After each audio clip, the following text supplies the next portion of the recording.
그럼 지금부터 본격적으로 주제 발표를 시작하도록 하겠습니다. 첫 번째 발표는 도시재생정책 변화와 사업의 구성이라는 제목으로 LH 토지주택연구원 이영은 연구위원께서 해주시겠습니다. 큰 박수로 맞으시기 바랍니다.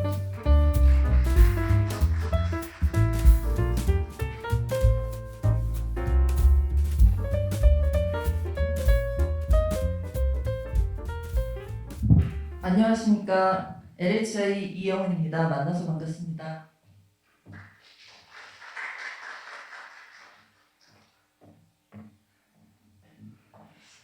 처음에 도시재생학회에서 이제 세미나를 하는 건 줄 알고 그 발표 자료를 이제 만들다가 감정평가협회하고 같이 하는 거라는 말씀을 듣고 제가 현장에서 이렇게 만나뵐 때 이 도시재생학회는 늘 연구하고 논문이나 이런 걸 만나지만 현장에서 도시재생 사업을 할 때 이제 감정평가사 분들을 더러 뵙게 되잖아요. 이 종전종목 같이 평가를 해주시기 때문에.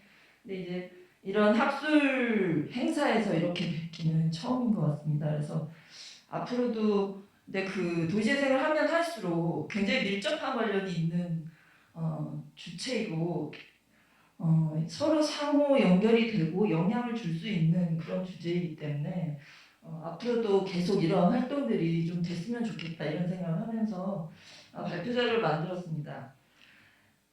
제가 어제 이번 주에 그러니까 제가 대전으로 연구원이 이사 가면서 대전으로 이사 간 지 한 4년 정도 지금 지났는데요. 이번 주는 한 번도 대전에 있지 못했습니다. 계속 서울에서 회의를 진행했는데 지금 주요 이슈는 공공재개발 하고요.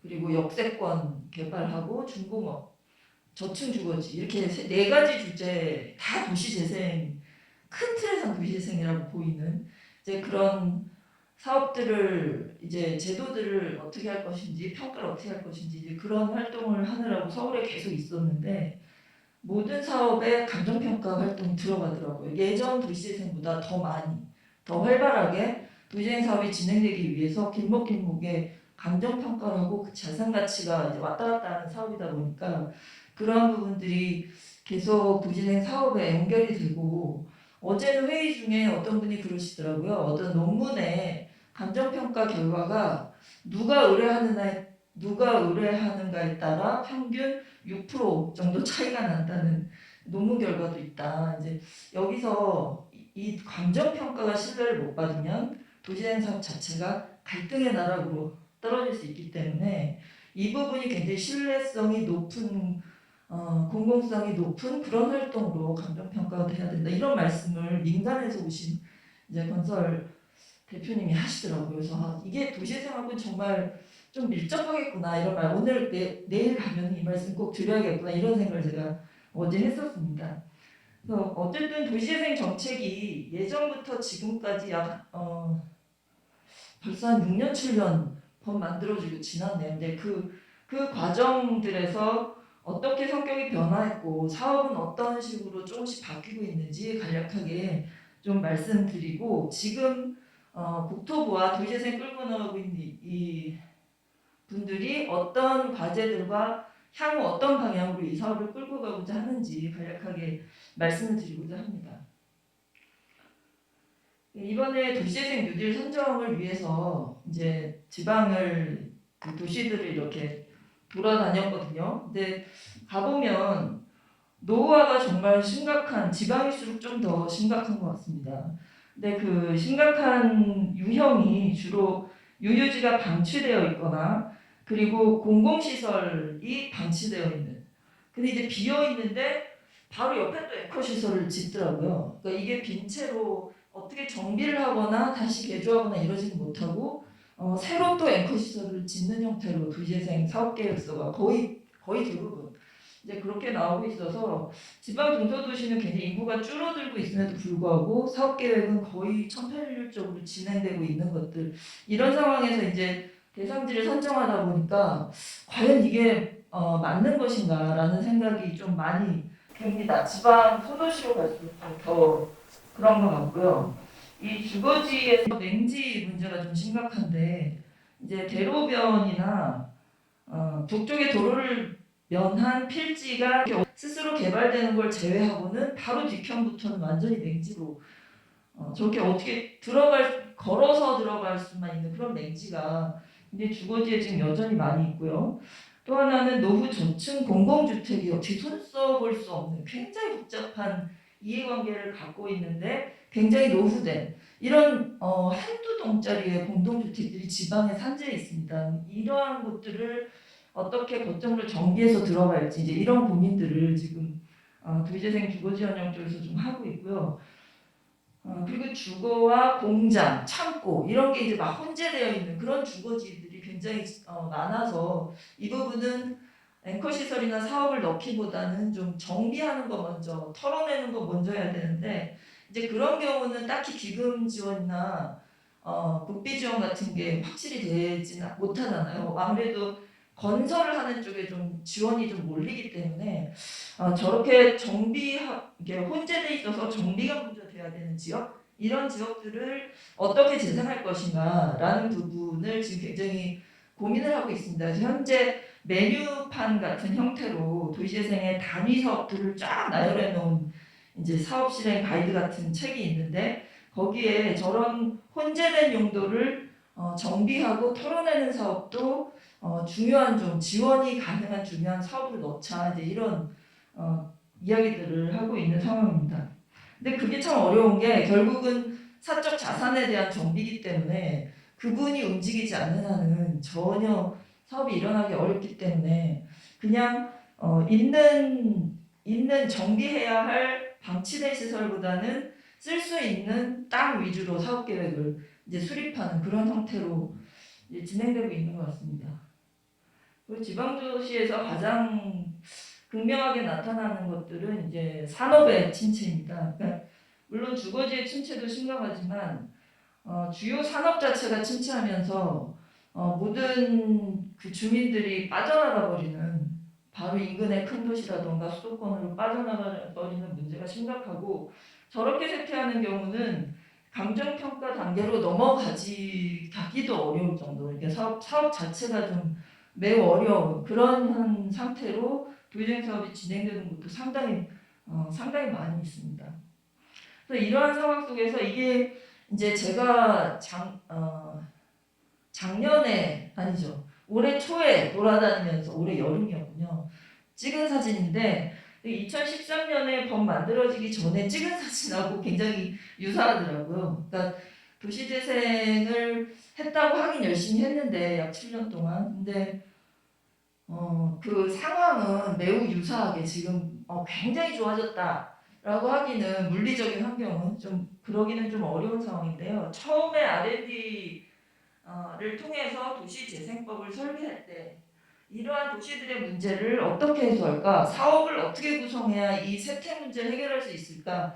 이제 이런 고민을 하면서 전체적으로 4가지 과제를 뽑았었습니다. 그 4가지 중에 첫 번째가 경제적 재생을 해야 된다. 그러니까 일자리 쪽이 반드시 재생에서 들어가야 된다라는 걸 뽑았었고 이제 두 번째가 지금 근린재생에서 많이 보여주는 커뮤니티 활성화 이제 이런 쪽하고 주거재생 이쪽이 반드시 들어가야 된다라는 이야기가 있었고 또 하나가 지금 역세권으로 지금 이야기되고 있는 도심부의 비효율적인 토지 이용을 좀 확 올리는 그런 작업, 공간구조 차원에서 도시를 바라보는 큰 그림이 필요하다.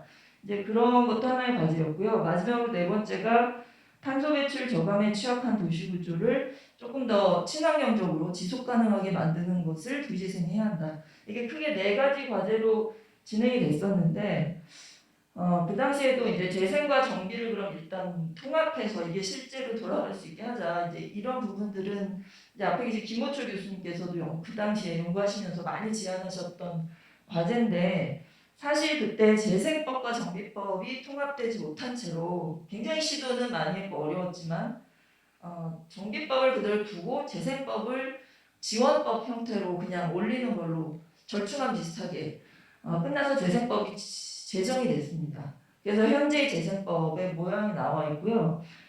이 경제적 재생하고 주민 참여형 주거지 재생 이게 좀 결합이 돼서 일반 근린 재생형이라는 것이 나오고 그다음에 이쪽에서 이제 복합개발형이 나오고 이게 이제 경제기반형으로 좀 발전되고 이런 변화가 좀 있었지만 결국 우리 세태도시의 문제를 네 가지 문제로 정리했었고 이 네 가지 문제를 해결하는 걸 도시재생법으로 한번 풀어보자. 큰 그림은 그런 상태로 진행이 됐었고 요 마지막 네 번째 과제는 사실은 법을 만들 때 이게 빠졌죠. 넣어보려고 되게 애를 썼고 이제 법에는 안 들어가더라도 사업 선정이라던가 지원 가이드라인에 이러이러한 것들을 기준으로 넣어서 해보려고 했는데 그 당시에 근데 이 항목이 좀 배제된 이유는 최종판에서 배제됐는데 이게 배제된 이유는 그 실제 재생 사업은 전부 주민이 있는 사업이잖아요. 택지개발 사업과 달리 그러다 보니까 사업비 자체에 영향을 너무 많이 미치게 돼서 사업 자체가 안 돌아가는 좀 한계가 있었습니다. 그래서 이건 장기적 과제로 약간 이렇게 살짝 치워두고 세 개의 과제만 일단 도시재생법에서 최대한 목적을 갖고 사업을 하는 걸로 진행하자라고 하면서 국가 지원 예산액이나 사업 그 선정 유형 가이드라인 뭐 이런 것들을 잡는 작업을 초기에 했던 것으로 제가 기억을 합니다. 그래서 법 설계 당시에 그러니까 7대 쟁점 그 당시에 법을 만들면서 굉장히 지난한 토론이 있었는데 그때 제일 쟁점이었던 것들이 기초지자체가 해야 되는지 광역지자체가 해야 되는지 이 점 가지고도 굉장히 많이 논의가 됐었던 것 같습니다. 근데 결론은 재생활동은 현장이 가장 중요하다. 그래서 기초지자체의 모든 권한과 행위 주체 자체를 기초지자체 중심으로 두는 것으로 하자라고 정리를 해서 거의 전략계획 수립권자가 그쪽으로 다 포커싱이 맞춰져 있었죠. 그래서 회의 때마다 광역에 계신 이제 행정하시는 분들이 막 올라와서 우리도 일을 할 걸 달라 광역에 왜 일이 없냐 이런 항의도 있었는데요. 그것이 지금은 광역 역할 강화로 현재는 조금 움직이고 있습니다. 그래서 선정이나 평가나 모든 권한을 광역으로 일단 좀 내리는 중앙에서 광역으로 넘기고 광역센터가 어떤 역할을 할지 그 부분을 되게 좀 깊이 좀 보고 있는 상황이고요.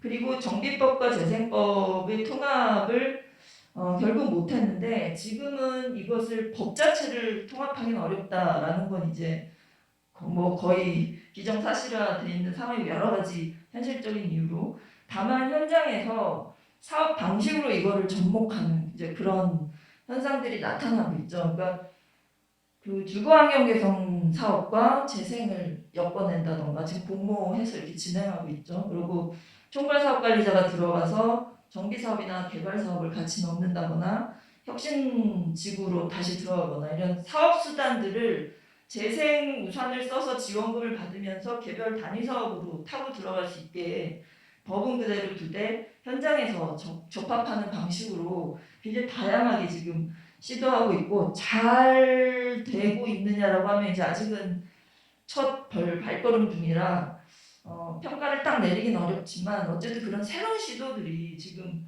나아가고 있는 상황이라고 볼 수 있습니다.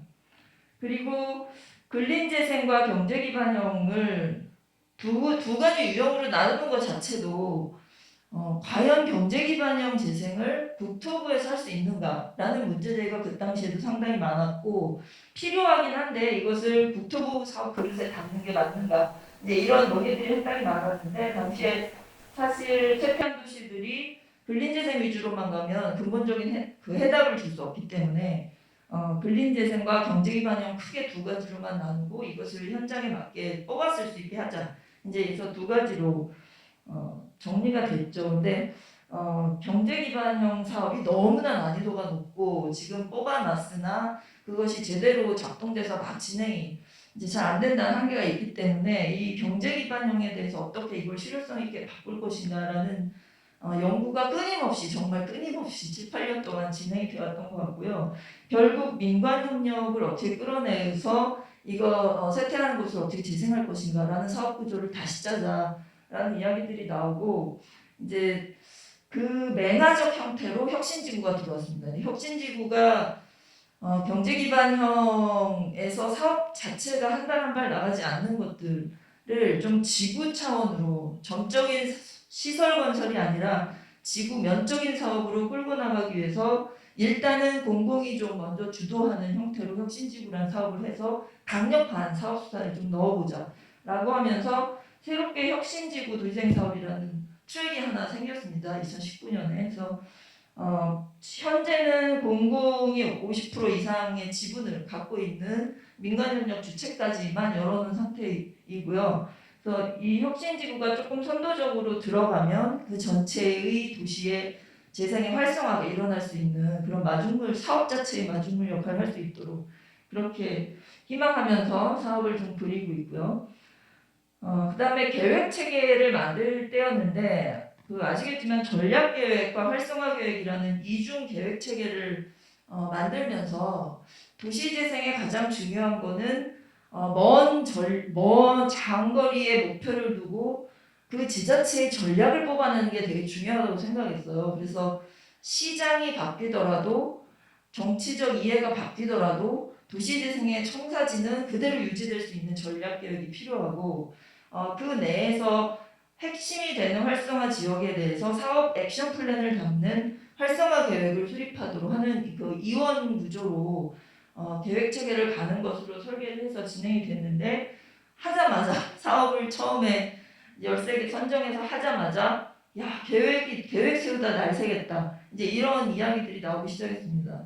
당시만 해도 선도 사업이었기 때문에 전략 계획 없이 진행했음에도 불구하고 이 처음 해보는 도시재생 사업이라는 것의 계획 체계가 너무 무겁다라는 게 이제 점점 갈수록 선도 사업이 끝나고 나면 전략 계획, 활성화 계획이 있어야 되고 사실 사업을 하려면 그 밑에 사업 계획은 사업 단위별로 또 있어야 되는 이런 구조다 보니까 이 계획 체계를 어떻게 조금 사업을 원활히 할 수 있는 속도를 낼 수 있는 형태로 어떻게 바꿀 것인가 적어도 지방 15만 이하 지방 도시에서도 이 무거운 계획 체계를 가져가야 할 것인가 이런 논의들을 지금 국토부에서 진행하고 있습니다. 그래서 계획 체계도 어느 정도 다음 요 뉴딜이 좀 지나고 다음 포스트 도시재생에서는 계획 체계에 대한 어느 정도의 수정 보완이 불가피하지 않을까 이렇게 보고 있고요.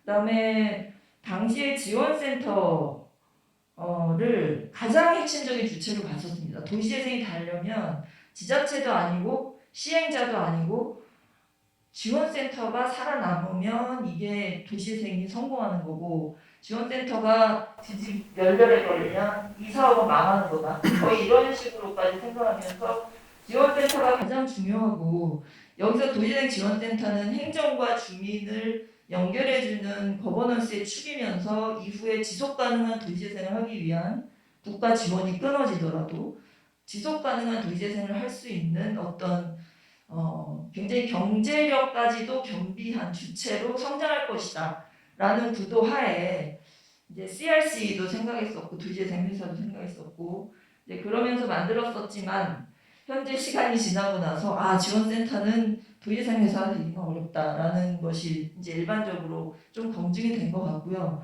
그래서 지원센터는 어디까지나 행정 측에서 도시재생이 진행되는 동안 예산을 어떻게 효율적으로 뿌리고 주민과 함께 이 사업을 성공적으로 끌 것인가라는 거버넌스의 중심체이긴 하지만 이것이 어떤 이익 사업까지 하면서 계속 끌고 나가기 좀 어렵지 않은가.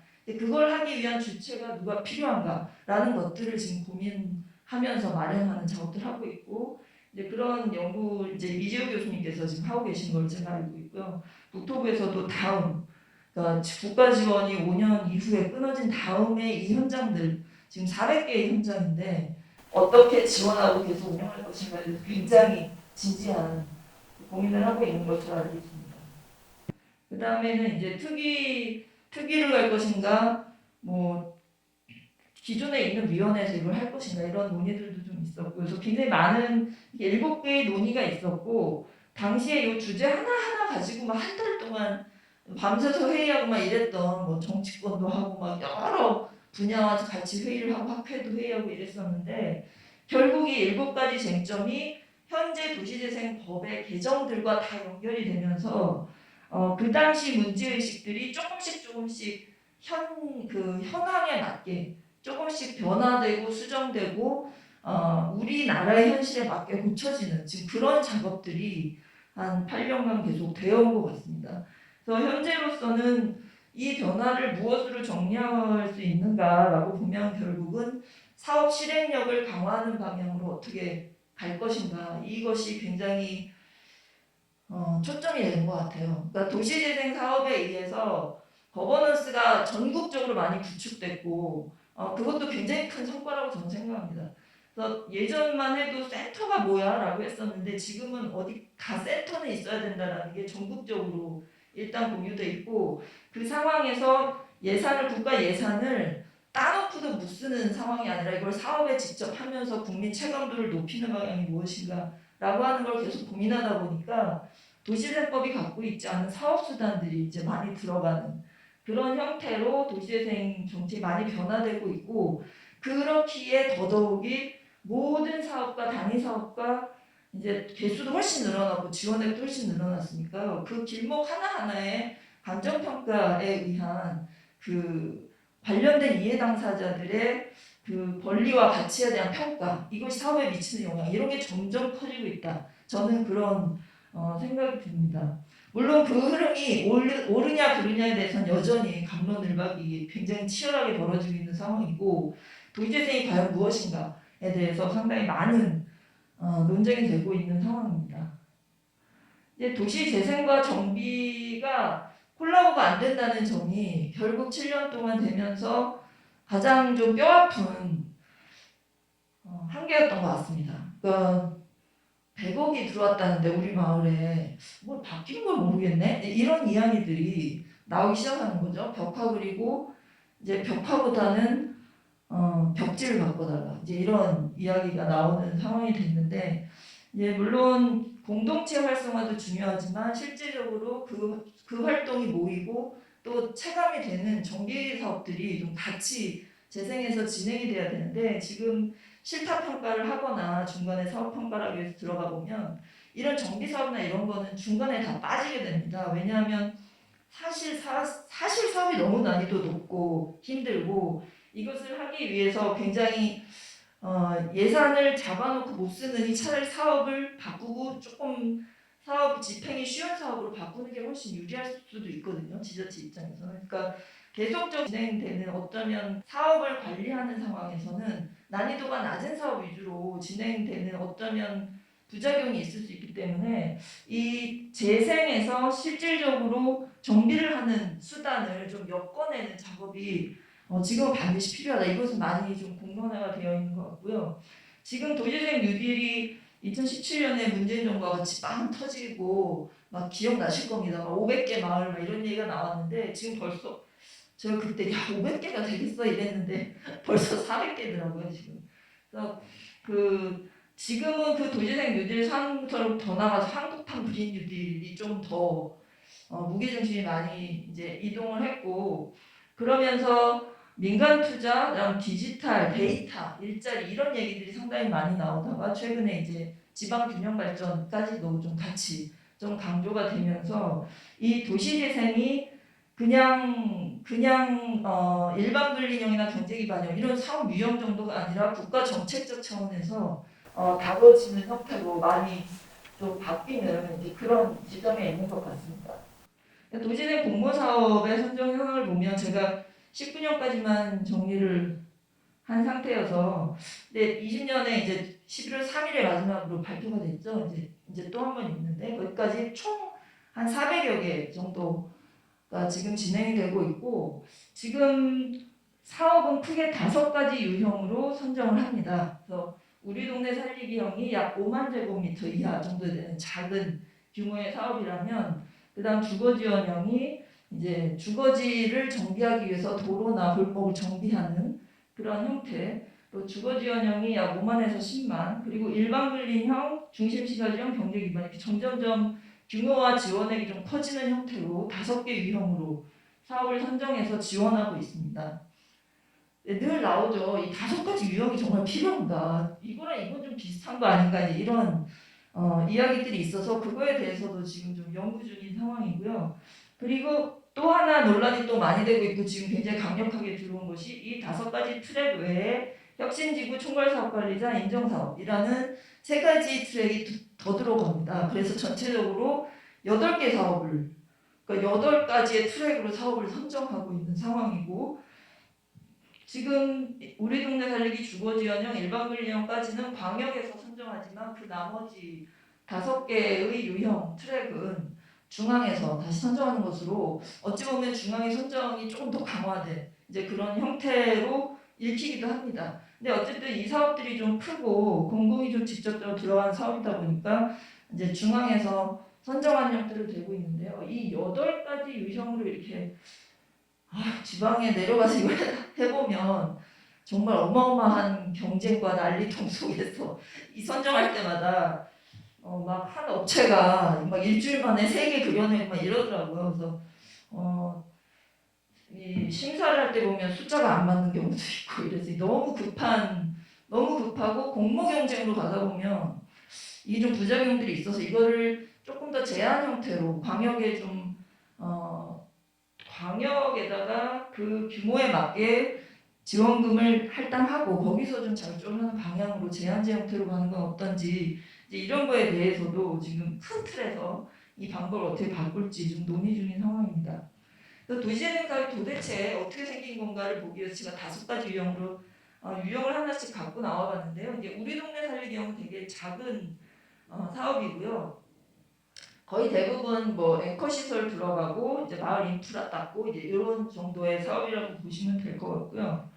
그리고 그 주거 지원형은 주로 그 상가를 그러니까 인프라를 좀 정비하고 주거지의 인프라를 정비하고 소규모 정비를 활성화하기 위한 인프라 정비. 예전에 그 주거환경 개선 사업 같은 느낌 그런 느낌의 이제 사업으로 좀 집중돼 있는데 이제 이 경우는 이것을 주거지 지원형이라고 할 수 있는가? 그러니까 이걸 해놓고 나면 예전에 현지개량형도 그랬지만 그 다음에 자발적 주택 정비가 하나도 안 일어난 채로 끝나버리니까 과연 여기에다가 100억, 200억 넣는 것이 맞는가? 이제 이런 이야기들이 나오고 있어서 더더욱이 주민 자력의 소규모 정비들을 어떻게 유도할 것인지에 대해서 상당히 많은 고민과 유도책을 지금 고민 중인 상황입니다. 그리고 일반 분린형 같은 경우는 이제 매력적인 공간을 만들고 골목 상권이나 그 주거지와 골목 상권이 혼합되어 있는 부분을 정비하고 활성화하는 이제 그런 아주 대표적인 가장 많이 이제 선정되는 그런 형태의 일반 분린형 도시재생 사업이 좀 진행이 되고 있고요. 그다음에 중심시가지형 같은 경우는 그야말로 그 지자체에서 가장 큰 메인 스트리트를 어떻게 활성화할 것인가라는 것에서 그 상가 활성화가 굉장히 중요한 모티브로 들어가 있고 다만 이게 이 사업 중심시가지형이 되는 동안 그 주변에 그 안에 노후된 주거지도 같이 있는데 거기에 대해서는 좀 손을 못 써요. 이게 중심시가지 메인 스트리트에 대한 사업이 주로 되다 보니까 오히려 여기에 있는 주거지에 계신 분들이 우리가 당선됐다는데 뭐가 된 건지 모르겠다 뭐 이런 이야기들이 이제 나오고 있는 상황입니다. 그리고 아까 말씀드린 경제기반형인데요. 이제 지금 통영 같은 경우도 저희가 이제 LH가 들어가서 사업을 하고 있는데 이제 막상 사업하러 들어가니까 토양이 너무 오염돼 있어서 700억이 더 쓰이게 되는 이제 이런 복병 같은 일이 굉장히 큰 규모의 사업이고 1조가 넘는 투입비를 갖고 있는 사업이다 보니까 이제 이러한 사업들을 성공적으로 이끌기 위해서는 정말 굉장히 디테일하고 복잡한 사업 구조를 실제 사업 현장에서 사업하는 이런 작업을 하고 있는데 조금씩 지금 진행 중인 상황입니다. 이게 혁신지구는 아니고요. 경제기반형으로 진행되고 있는 사업입니다. 그래서 여기는 제가 아까 말씀드린 상황이기 때문에 넘어가기로 하고요. 지금 도시재생 사업을 쭉 이제 그 절차별로 나열해 보면 결국은 단위 사업 시행자로 사업에 들어가는 주체가 이렇게 한 5가지 형태의 주체로 들어갈 수가 있습니다. 계획만 그냥 구성해서 들어가는 계획만 하고 나오는 이런 형태도 있고 단위 사업 시행자도 있고 리츠에 AMC로 들어가기도 하고 현장지원센터로 들어가기도 하고 총괄사업관리자도 들어가고요. 이런 사업 시행과 직접 관련된 주체들이 5개 종류로 나눠질 수 있고 각각의 단위 사업자들은 각각의 단계에 이제 들어가게 됩니다. 그러면 이 좀 복잡한 상황이긴 합니다만 각 주체들이 각각의 도시재생 사업 단계에 들어갈 때마다 만약에 필요한 단위 사업들이 개별로 있으면 이 단위 사업별로 다 사업 계획과 감정평가가 다 들어가는 이제 이런 구조로 진행이 되기 때문에 이 전체를 총괄하면서 그 각각의 사업 추진을 어떻게 할 것인가를 설계하는 것이 굉장히 중요한 이제 지자체일지 총괄사업관리자일지 또는 단위사업 시행자일지 어쨌든 그 부분을 끌고 나가는 주체가 굉장히 중요해지는 그런 과정입니다. 그래서 2019년에 도시재생법이 개정되면서 지금 말씀드린 3개 신수단, 혁신지구, 총괄사업관리자, 인정사업 이 3개 신수단이 들어가면서 사업 속도를 좀 빨리 하고 주민 체감도를 높이자 이런 상황에서 3개의 사업이 들어왔고요. 여기서 굉장히 공기업의 역할이 좀 굉장히 대폭 커졌죠. 정말 예전 3년 전만 해도 조금 뒤로 물러나 있어야 되는 상황이었거든요. 이게 공기업이 막 나서는 사업이 아니다. 이건 주민들의 지자체 사업이다. 이제 이런 분위기였는데 지금 이 3개의 신수단이 막 도입되고 사업의 중요성이 좀 되면서 어쨌든 공기업이 원하든 원치 않든 역할은 지금 상당히 커지고 있는 그런 경향을 갖고 있는 상황입니다. 그래서 혁신지구는 상업, 주거, 복지 행정들이 복합적으로 기능이 집적되는 사업이고 부지 확보와 용이한 곳을 중심으로 부지 확보가 안 되면 그냥 안 되는 걸로 그래서 주로 국공유지나 이런 곳에 좀 중심이 되고 있고요. 사업 방식은 리츠더라고요. 이 2가지 방식을 선택해서 진행을 하고 있는 상황입니다. 굉장히 어렵더라고요.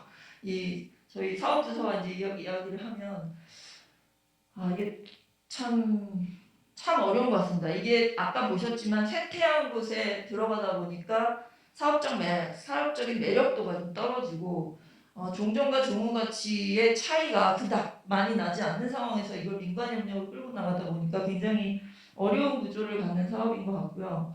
총괄사업관리자는 이제 원래 하려고 했던 유형과는 좀 많이 바뀌어 있습니다. 어쨌든 지금은 공기업이 거점 개발 사업을 갖고 들어가서 이것을 그 거점만 하지 않고 주변 활성화 지역까지 같이 한다. 이제 이런 개념.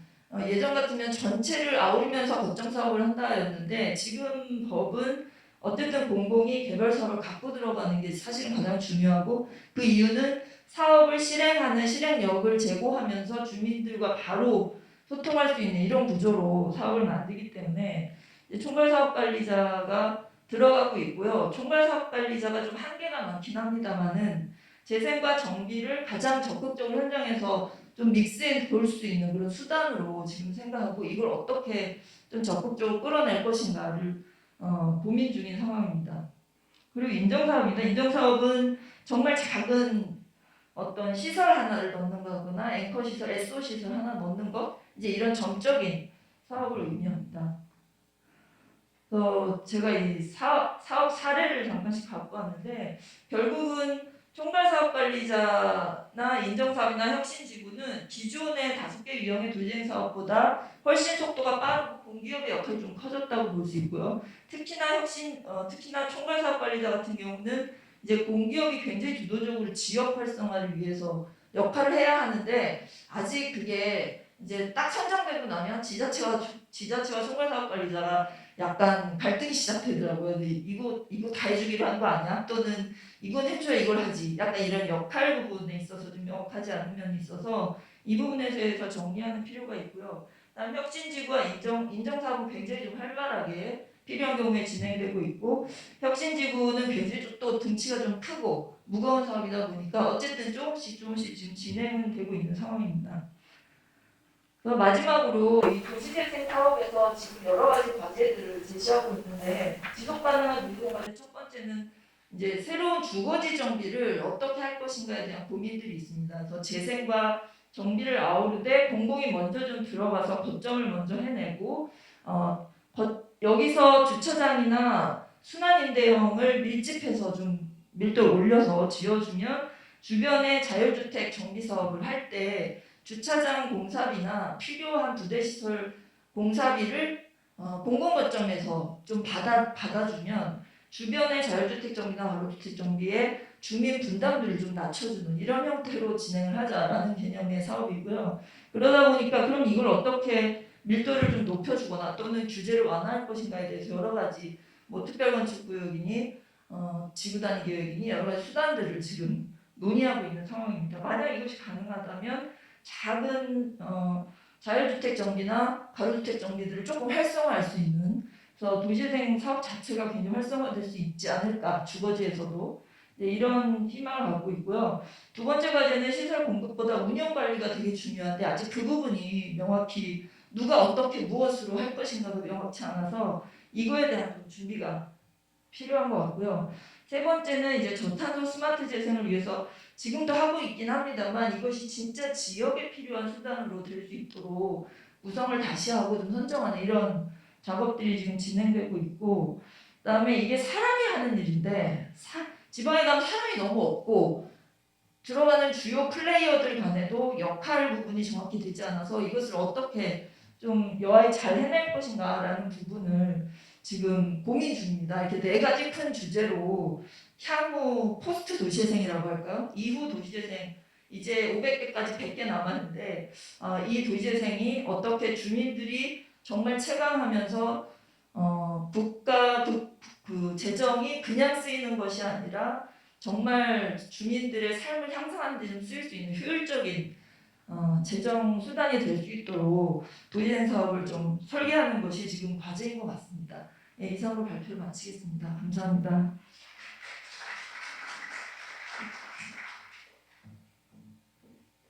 네, 두 번째는 도시재생사업의 활성화와 감정평가라는 제목으로 모건대학교 이재우 교수님께서 발표해 주시겠습니다.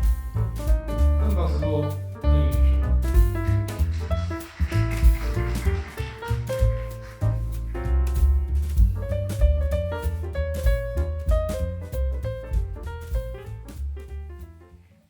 예, 두 번째 발제를 맡은 모건대학교 이재우입니다.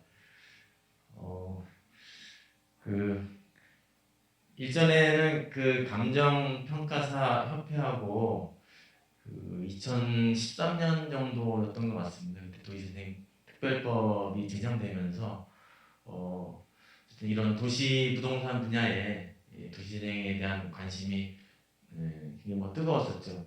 그때 좀 도시재생과 감정평가라는 주제로 한번 그 소규모 그런 그 발제와 토론을 했었던 적이 있는데요.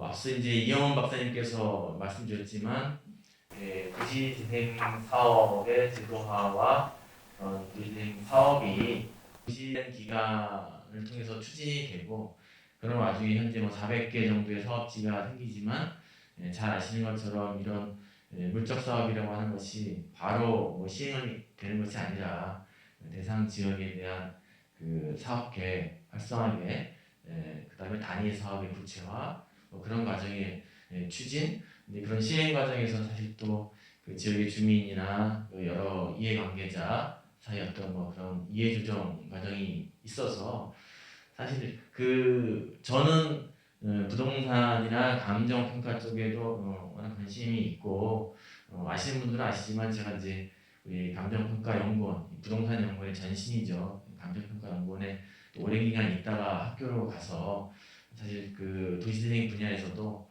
좀 더 오늘 말씀 나누고자 하는 이 감정평가 분야에 좀 관심이 많은데 아직까지는 사실은 그런 도시재생의 계획 수립이나 앞단에서의 어떤 사업적인 내용이 주로 논의되거나 경험이 이제 이루어지다 보니까 조금 강론과 세부적으로 이 감정평가 영역까지 좀 공론화되면서 많은 논의할 수 있는 어떤 장은 좀 부족했었던 것 같고요.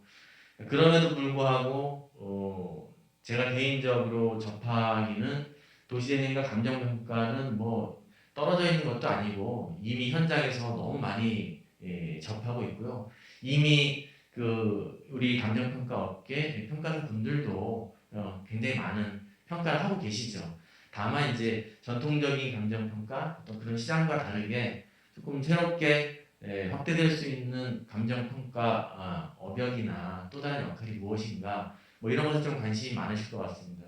늘 그렇듯이 그 기존에 있었던 시장 말고 새로운 어벽을 확대해 나가고 거기에 어떤 전문적인 기법을 도입을 해서 전문가로서 위상을 높이는 것이 뭐 중요한데 그러니까 그런 부분에서 미래 세안 평가 원인에서 선도적인 역할을 해주실 것 같고요. 저로서는 아주 반갑고 또 이렇게 함께 할 수 있는 기회에 초청해 주셔서 너무 감사드립니다. 앞서 이제 그 이영원 박사님께서 그 정책적인 부분과 전체 국가적인 차원에서 도시재생 흐름을 좀 말씀을 해주셨고요. 그런 부분에서 현재 뭐 400개 내지는 도시재생법에 의한 이 지금 현재 문재인 정부의 도시재생 뉴딜 사업만이 아니라 아시겠습니다만 도시재생 특별법 내의 도시재생 사업은 기존의 뭐 재건축, 재개발, 뭐 역세권 개발, 항만 개발, 산단 사실 모든 걸 다 거의 뭐 아우르고 있죠. 실제 쇠퇴한 지역을 활성화하기 위해서는 그런 그 거점 사업들 수단과 뗄 수 없는 그런 사업인데 근데 언제부턴가는 좀 도시재생 그러면 주거지에 주민과 함께 작은 규모의 사업을 하는 것처럼 인식되는 경우가 많은 것 같은데 사실 도시재생법은 그런 다양한 도시개발법부터 해서 뭐 다양한 사업들을 담고 있고요. 실제 이제 앞서 말씀해 주신 것처럼 총괄사업 관리자 방식이라든가 경제 기반형 사업에서는 실제 사업비 규모가 조 단위가 넘어가는 뭐 그런 사업들이 있고요. 그런 부분들을 조금 이제 그 감정 평가라는 관점에서 제가 좀 바라보면서 정리를 좀 해보려고 했는데요. 그랬을 때 이제 기존의 이런 도시재생 사업에서의 감정 평가 수요나 영역들을 좀 보게 되면 뭐 이미 익히 하고 계신 부분들이죠. 이 활성화 지역 내에서 법상에도 담겨져 있고 도시재생 기반 시설을 확충을 하죠. 이 쇠퇴 지역을 개선하기 위해서는 뭐 기본적으로 뭐 도로를 좀 새로 개선한다든가 주차장이라든가 쾌적한 삶을 위해서 공원을 조성한다든가 뭐 이런 기반 시설 조성이 기본적으로 활성화 계획과 그 사업 내용에 담겨져 있고요. 뭐 그런 부분에서 첫 단에서부터 사실 감정 평가가 수반이 됩니다. 여기 다 그 제가 실제 관여했었던 도시재생 지역인데요. 저도 이제 그 뭐 연구라는 관점에서 감정 평가 방법론을 이해하고 제도를 살펴봤었지 현장에서 뭐 제가 그 감정 평가 이슈를 함께 머리를 맞대지는 않았었는데 2015년 정도였던 것 같습니다. 지방도시인데요. 여기가 도시재생 사업 지역입니다. 근데 우리 주거환경 개선 사업이나 이 지방도시 이게 자연적으로 형성되면서 난개발된 그런 지역들, 그런 지역의 도시재생 사업을 추진해야 되는데 이런 그 기반시설 확충, 그러니까 보통 그 마을 안쪽까지 차량 진입이 잘 쉽지 않고 그러다 보니까 우선적으로 많이 필요한 부분들이 이제 도로를 만드는 거죠.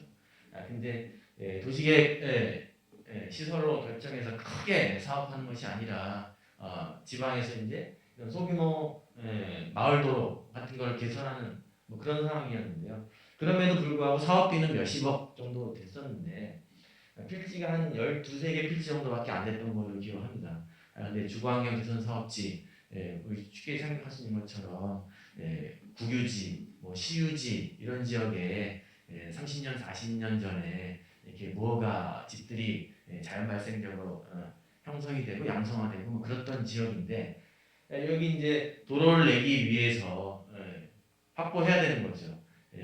그러다 보니까 일부는 국유지, 기재부 등기부를 보게 되면은 재정부 이렇게 표시가 되어 있고 일부 사유지였는데 보통 이런 지역이 많이 뭐 나타나는 게 원래 소유자는 돌아가셨고 상속 등기되어 있지 않고 그런 부분에서 권리관계가 정리되어 있지 않고 또 국유지나 뭐 그런 시유지 위에 건물이 올라가 있으면 이게 이제 우리 취득 방식 사실 그 나와 있지만 우리 미래생활의 우리 최재형 평가사하고 좀 그런 연구 이슈를 같이 좀 고민하고 있는데 뭐 공용 수용 방식으로 공익사업 인정돼서 되면 뭐 주거 이전이라든가 무허가 뭐 이런 부분에 대해서도 일정 수준의 평가와 정당 보상 뭐 이런 것들이 가능한데 도시재생법상의 지금 대부분은 개별법의 어떤 그런 절차에 공용 수용 방식이 있지 않으면 협의 취득 방식인데 여기서부터 이제 갈등이 생기는 거죠. 뭐 취득 자체의 어떤 그런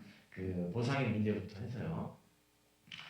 이게 벌써 한 5, 6년 전에 됐었는데 그래서 이 문제를 어떻게 풀어야 되는지 뭐 하다 보니까 저도 아시는 평가사분들한테도 여기저기 했는데 뭐 서울에서 주로 이제 큰 사업에 평가하신 분들은 제가 이렇게 답을 잘 못 들었었고 막 이랬을 때 이게 공익사업으로 뭐 공탁하기 뭐 쉽지도 않고 그런데 누가 소유했었던 거는 주변 마을 사람들은 다 알고 있고 그러니까 뭐 인후 보증을 받아서 어떻게 하고 그때 처음 그런 것들을 좀 알게 됐던 것 같습니다. 그 다음에 거점 시설, 앵커 시설을 조성하기 위해서 필요한 그런 용지 취득이나 앞서 이제 말씀드렸지만 사유지를 협의 취득하는 과정에서의 그 어려움, 난제 이런 것 때문에 국공유지를 빨리 수반해서 효과 낼 수 있는 그런 큰 사업들을 하고 있습니다. 뭐 이 공공도 그런 시행착오 끝에 뭐 이런 것들을 하게 됐었고요. 사실 그 이제 시장 영역과 달리 뭔가 평가의 이슈, 방식과 관련해서는 이 하나하나의 토지 건물의 본 감정은 당연히 감정 평가를 하지만 이 도시 재생의 그 공모 사업지를 선정하는 과정에서는 먼저 이런 그 계획을 안을 마련해서 활성화 계획을 가지고 이렇게 하겠다라고 광역 지자체나 중앙정부에 제안을 해서 그게 확정이 돼야만 국비 지원이 확정이 됩니다. 근데 지방정부 입장에서는 재정이 많지 않고 국비를 지원해줌에도 불구하고 지방비를 매칭해야 되거든요. 그러니까 확정되지 않은 사업을 토지를 먼저 선투입해서 확보하기 굉장히 어렵습니다. 근데 그런 과정에서 사유지를 취득하려면 사실 그 권리 관계자, 토지등 소유자하고 협상을 해야 되는 거고 본감정은 할 수가 없습니다. 그러니까 여러분들 많이 하시는 것처럼 탁당감정 뭐 이런 거 하는데 올 상반기였나요? 우리 이제 감정평가 기준위원회도 있고 우리 업계에서 그런 유사감정 이게 어디까지 감정이고 정말 그런 것들을 무상으로 해야 되는지 대가를 받아야 되는지 그런 이슈가 사실 또 감정평가 업계에 있는데 그렇게 아주 관례적으로 이루어지는 그런 탁상감정 이런 거 생각하면 엄청난 감정평가가 사실은 지금 400개 그 이상 지역에서 많이 이루어지고 있죠. 오늘 토론자로 저희 그 고양시 우리 센터장님 정광 박사님 오셨는데 고양 성사 도시재생 혁신지구죠. 우리 도시재생 학회가 작년에 이게 시범지구 선정될 때 정책 제도적으로 중요해서 여기 이런 그 사전 지구 지정을 위한 검토를 했었고요.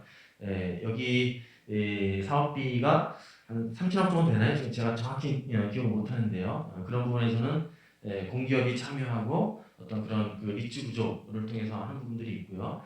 국유지, 공유지를 사실 그 사유지 대신 활용하려고 하지만 여기서도 뭐 평가의 이슈, 뭐 여러 가지 많은 것들을 좀 경험하고 있고요.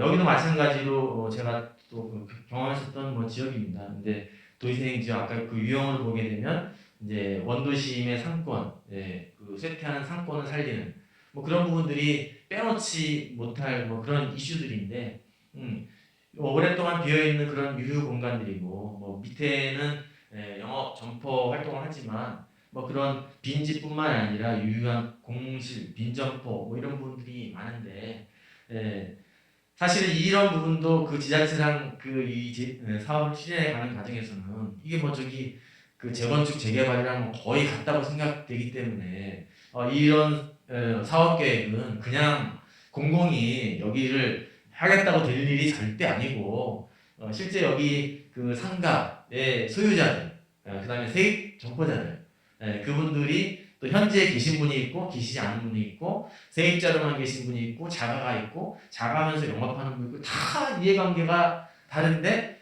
여기를 그렇게 떡하니 겁도 없이 재사업을 하겠다고 가능하겠느냐.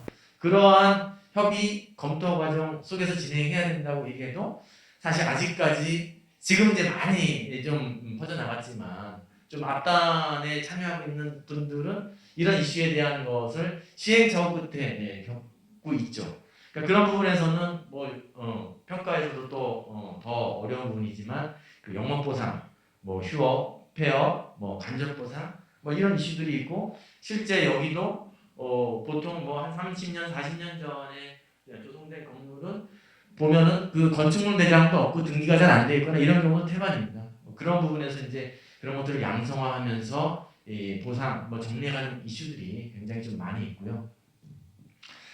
그 다음에 이제 지금은 앞서 그 이영훈 박사님의 그 발제 내용까지 합쳐서 400군데는 이 공공 주도로 국가가 국비를 내려주면서 하는 이제 마중물 사업이라는 표현을 많이 하죠.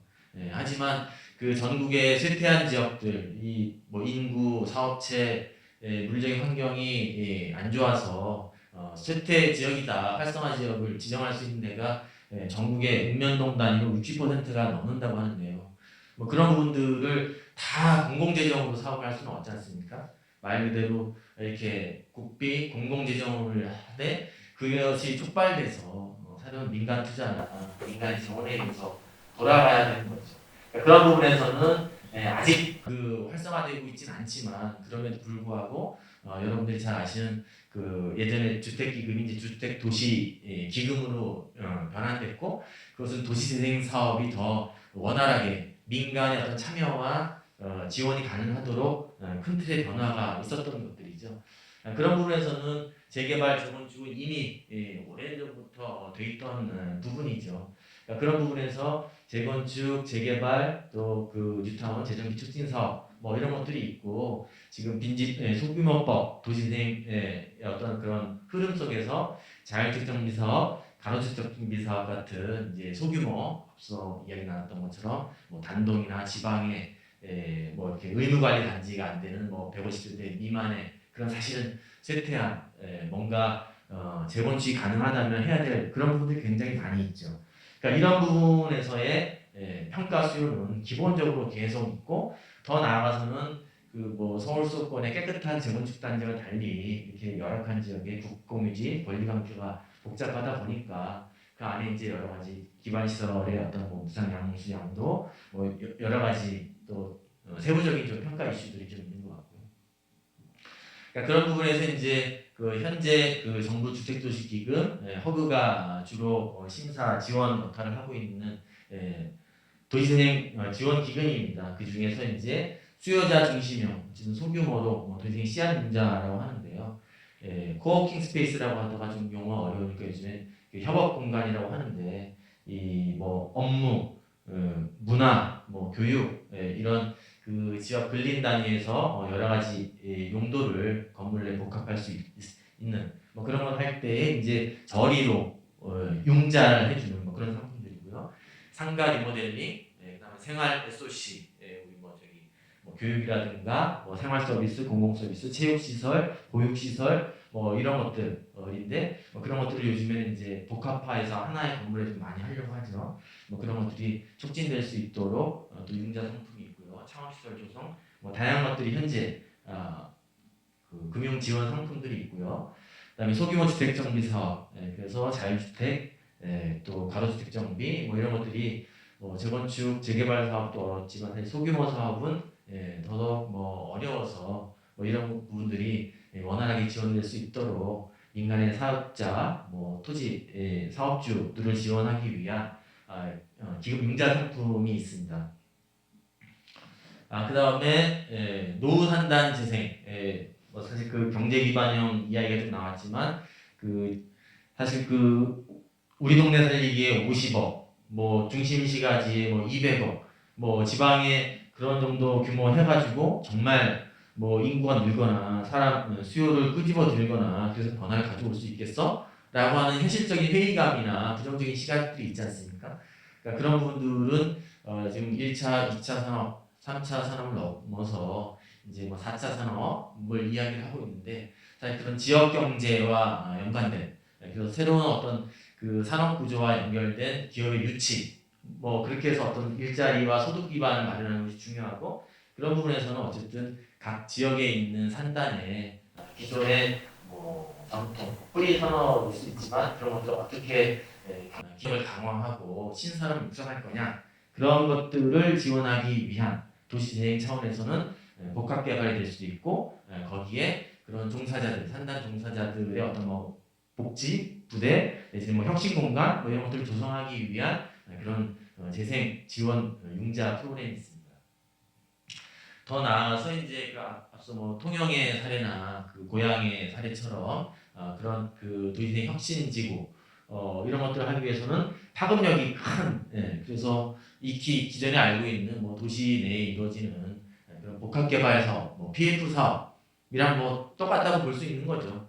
그런 것들이 이제 도시재생 지역 내에서 내지는 도시재생 지역과 인접한 지역의 거점 사업으로서 추진될 때 기금이 리츠에 출자도 하고 또 융자도 할 수 있고 뭐 이러한 지원 프로그램이 있고 앞서 잠깐 뭐 이야기 나왔습니다만은 천안의 이미 도시재생 선도 지역에서 이런 그 천안 미드타운인가요? 리츠가 이미 정확히 잘 기억이 안 나네요. 8천억 정도 됐었나? 뭐 그랬던 것 같고 대전 지역에서도 뭐 이렇게 좀 진행하려고 하고 고양 성사에서도 이런 것들 하고 있고 서울의 상동 지역에서도 그런 리츠 도시의 리츠가 이미 인가돼서 추진이 되고 있죠.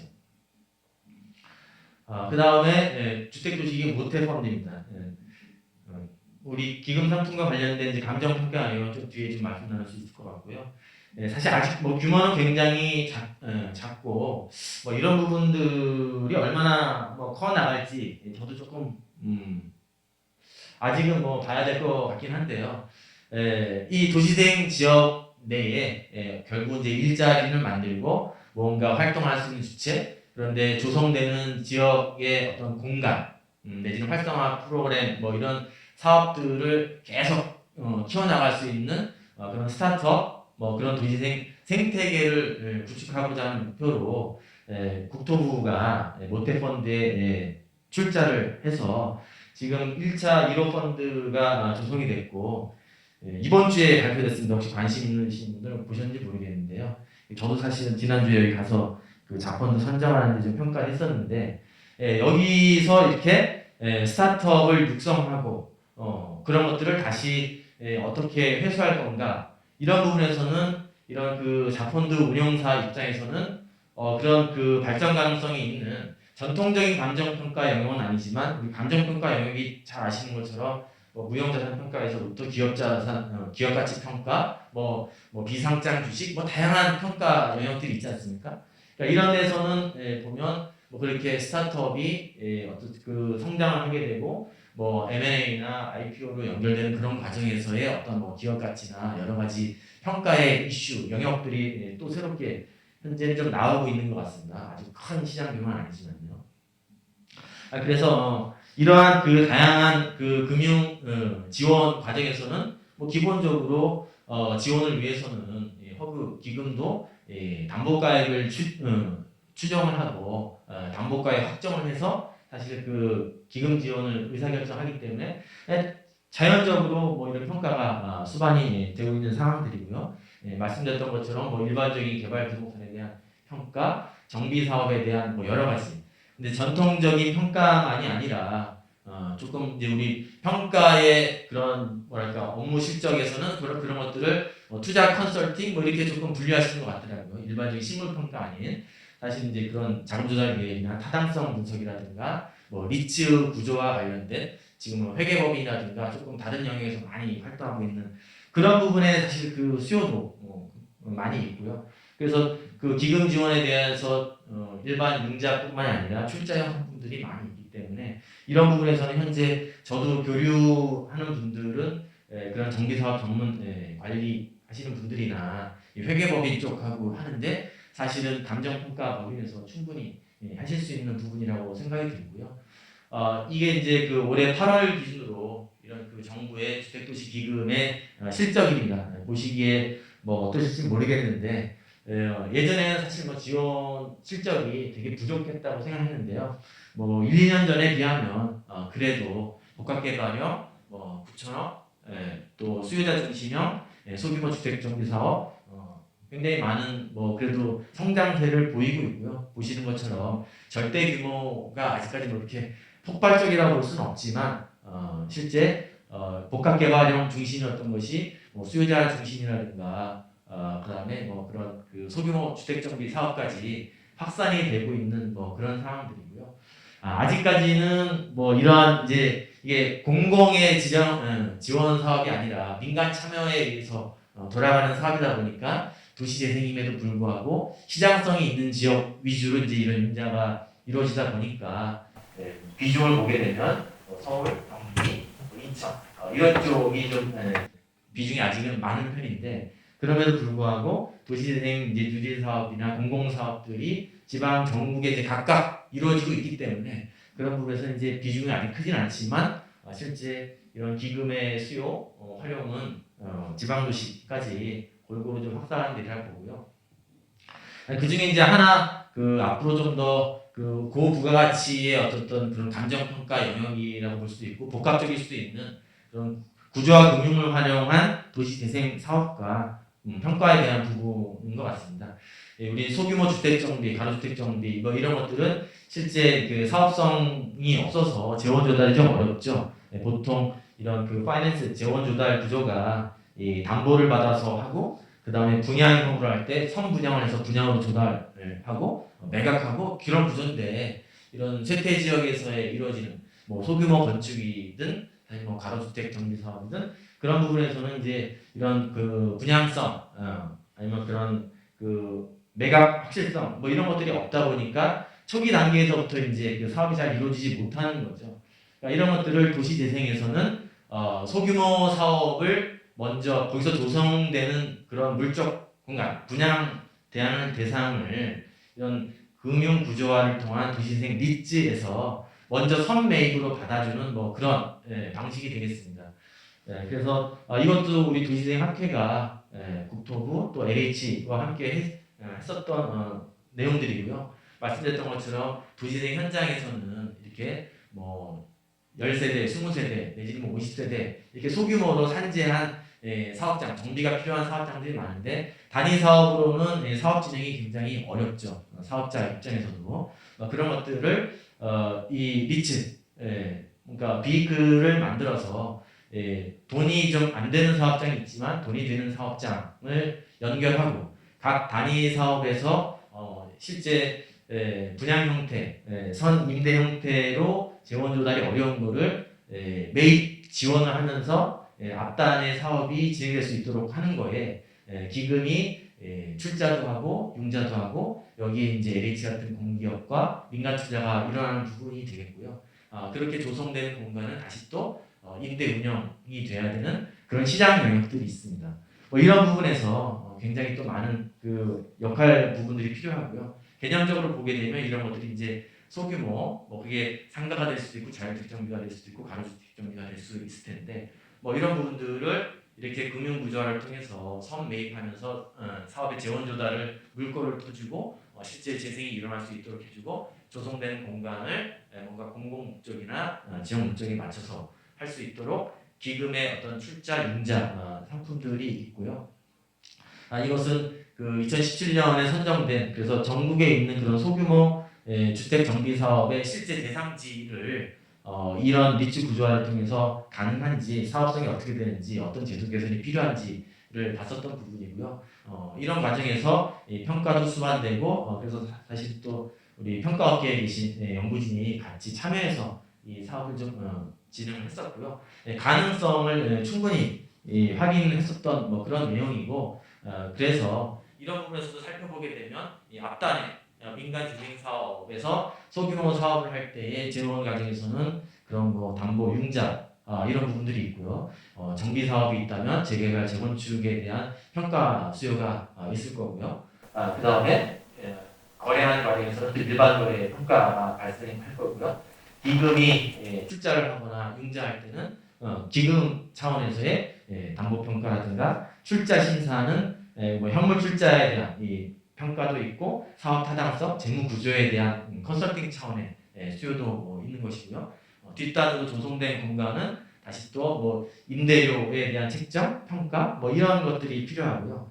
사실은 이 조성된 공간 뭐 이렇게 대규모로 분양형으로 되는 것들은 그렇게 해서 사업이 끝나는 거지만 이 구조는 임대 운영 관리가 굉장히 중요한데 어떤 역량 있는 주체가 이 공간들을 또 운영 관리할 거냐 아까 이영원 박사님께서도 말씀해 주셨는데 현장의 센터라든가 지역에서 이렇게 커가는 뭐 마을 기업이라든가 협동조합에 대해서는 역량 부족을 굉장히 많이 인식을 하고 있습니다.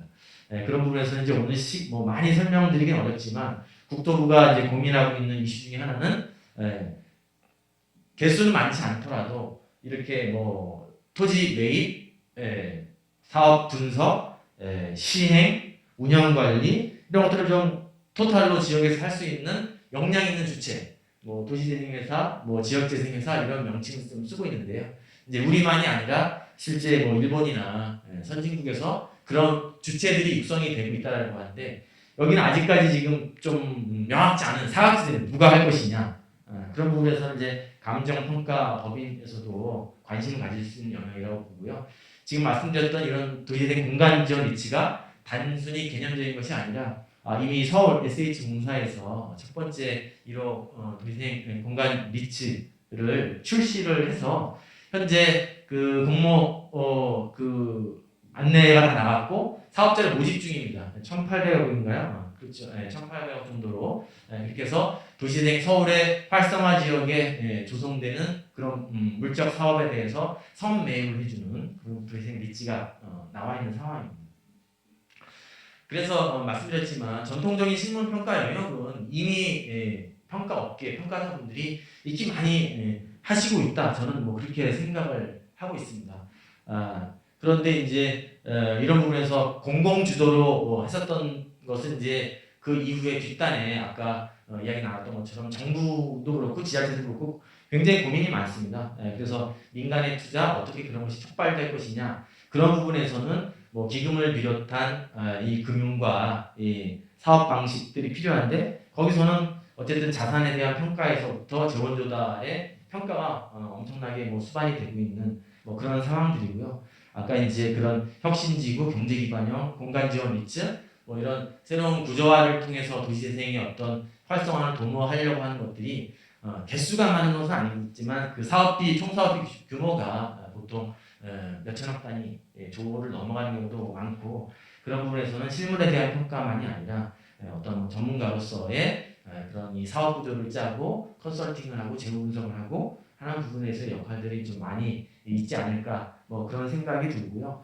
그러니까 그런 부분에서 기존 실물 분야에 대한 관심 사실 뭐 그 강론에 들어간 뭐 평가 이슈를 좀 말씀드릴 만한 뭐 여러 번 안 됐던 것 같은데요.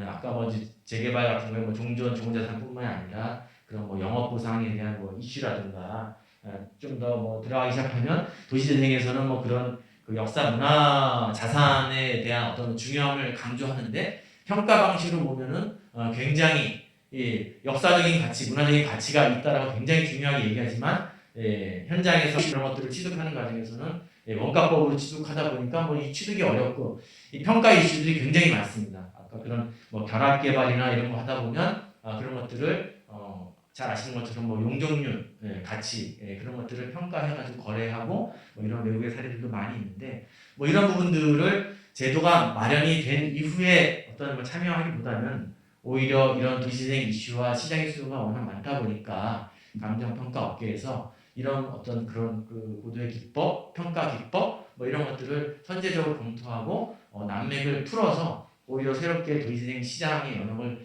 키우는 선도적인 역할을 하시면 어떨까 뭐 그런 말씀을 드리면서 제 발표를 마치겠습니다. 네, 감사합니다.